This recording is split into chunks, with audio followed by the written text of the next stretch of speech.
Greetings and welcome back to another episode in our series of 1,000 Evidences for the Church of Jesus Christ of Latter-day Saints. This one, number 217, is a continuation of our mini-series on plural marriage.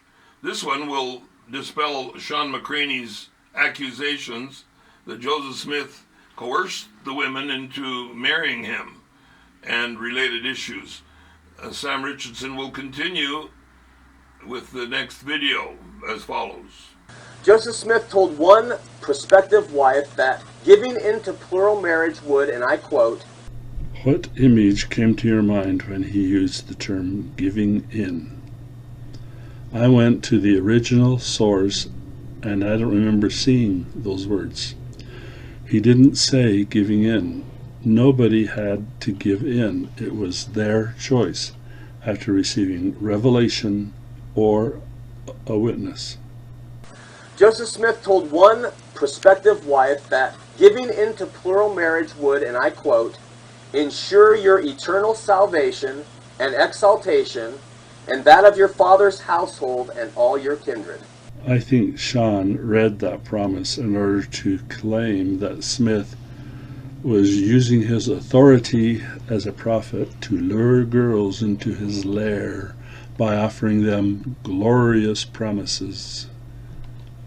Well, there are blessings associated with polygamy, and I will point out later on, maybe in the next video, that it isn't only Joseph Smith, but God himself who hands out those promises. And what puts the thought there?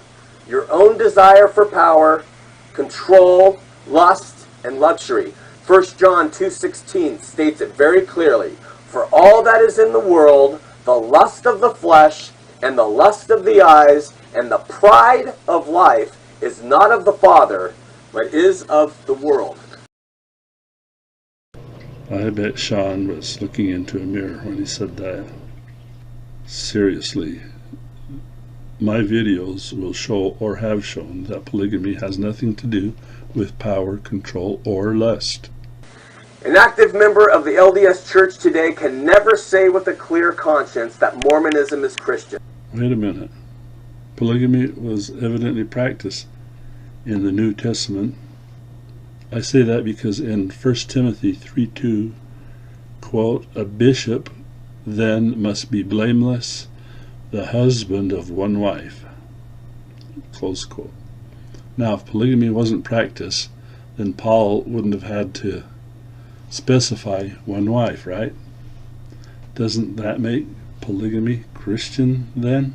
I just stand categorically that God never sanctioned polygamous marriage in the Bible. Somebody call and give me the quote where God says it. I wasn't watching Sean's show back then, so I didn't call in for that challenge.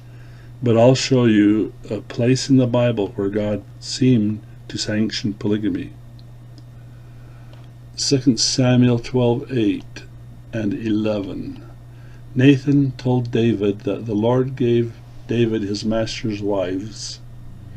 Later, he said that the Lord will give his wives to his neighbor. Sean asked his audience with sincere sorrow in his eyes, have you ever looked into the eyes of the women in polygamy? Well, that certainly flashes a tragic image in the eyes of the listeners, don't you think? His question implies that he has actually done that. Wait a minute, was Sean alive a century ago? If he's ever seen polygamy face to face, it had to be in our day.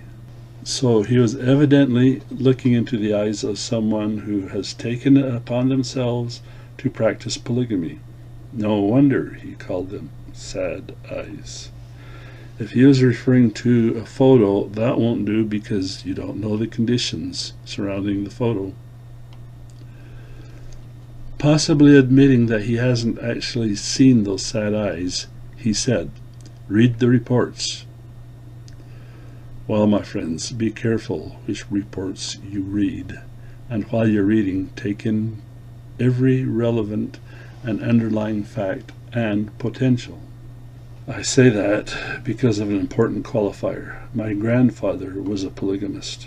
one of the last ones. My father, his son of course, might join in the chorus of those denouncing polygamy because he reports that he suffered. But did he grow from it? I think he did grow from it. I could see great strength and wisdom in my father that might not have been there otherwise. Sean says that polygamy creates suffering, and that this is a fruit of Mormonism. Well, is he saying that it's a good fruit then?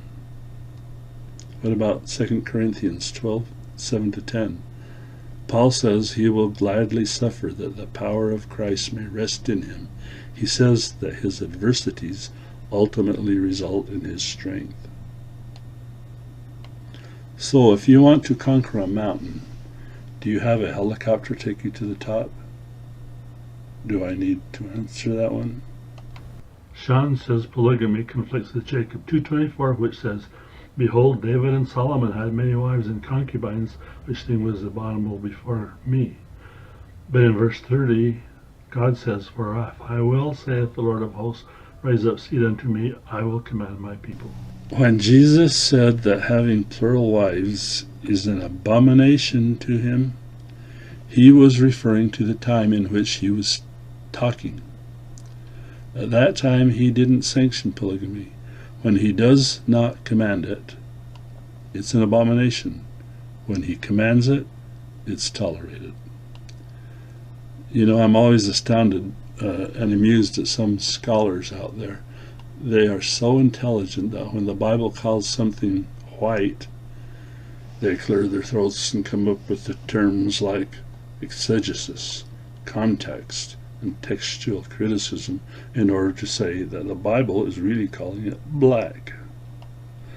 But they act like second graders when they see the Lord calling something abominable while later on approving it. With that type of thinking, they should conclude then that Jesus thinks Peter is Satan, since he called him that in Matthew 16:23. Sean, or one of his callers, said polygamy was started because someone was looking for entertainment. Oh. Ask them if they know how stupid that sounded. Go ahead, ask them if they know how stupid that sounded. Yeah, right. Is this why Joseph Smith waited until an angel with a sword came and told him to stop dallying? Is it entertainment to first regard the practice as repugnant? I think you'll read in the history books that each person who was first introduced to the idea had a very adverse reaction. It wasn't until each person had a revelatory experience that they finally accepted the law of polygamy. Watch my next video where I will quote many of the wives of Joseph Smith to give you an idea of things they witnessed and endured. Until then, thanks for listening and have a nice day. Thanks to Sam for presenting that video, and thanks to you for watching. And remember, call, don't fall. Call on the God of truth and virtue. Don't fall for those who spread lies and half-truths.